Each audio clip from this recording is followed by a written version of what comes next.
serve on the host team. I grew up Catholic, and I always believed in God, but I never really knew God. That is, not until June 5th, 2018. The verse I want to share with you today is James 1, 2-4. Consider it pure joy, my brothers and sisters, whenever you face trials of any kind, because you know that the testing of your faith produces perseverance. Let perseverance finish its work, so that you may be mature and complete, not lacking anything. I met God in a way that I wasn't expecting. June 5th, 2018, I was 8 months pregnant with our second child, and I had found out my husband was having an affair. In an instant, my world was turned upside down.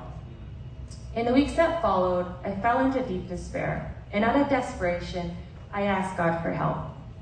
In these months that I was processing the anger, hurt, and betrayal, I call this time a baptism by fire.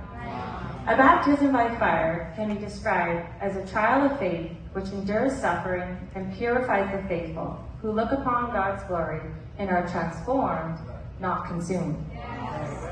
So how do you become transformed and not consumed? Well, for me, number one, I asked God for help. I couldn't do this in my own strength. God knows what you need, so he can work in his strength and not your own. God showed up for me in people, books, therapy, podcasts, and this church. Number two, I followed his guidance in what he wanted for me, not what I wanted for myself. I quit social media for a year, and I downloaded the Bible app on my phone, and I read that every day. Number three, I prayed a lot. I was drawn to the prayer of St. Francis, and I read it every day for a year.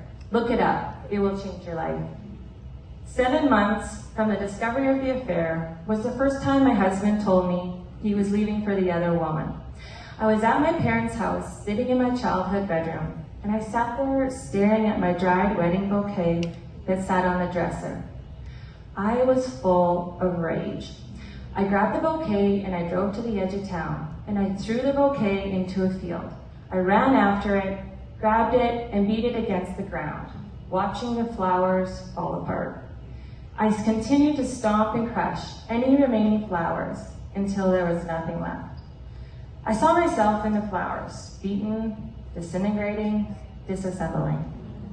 I was mere dust and earth. Little did I know that all of God's creations are formed from dust and earth. I came back to my parents' house and I went into their office. I opened my dad's Bible, and funny enough, it opened to James 1, 2-4. I didn't understand at the time. How could I consider this pure joy? I asked God. As the weeks and months went by, my faith grew and my sense of wholeness grew. I became closer to God and I developed perseverance. Through this trial, faith produced everything I needed: forgiveness, courage, equanimity, and love. I started to understand what James was saying, that faith produces everything you need so that you will be lacking nothing. In other translations of this verse, James states, perfect and complete, where perfect means whole. I think that's what God wants for all of us, to be whole. It's part of our evolution to become the greatest expression of Him. Wholeness allows for forgiveness so powerful that it allows you to love someone that hurt you. God said to me, Andrea, who are you to judge her? You are no better than her.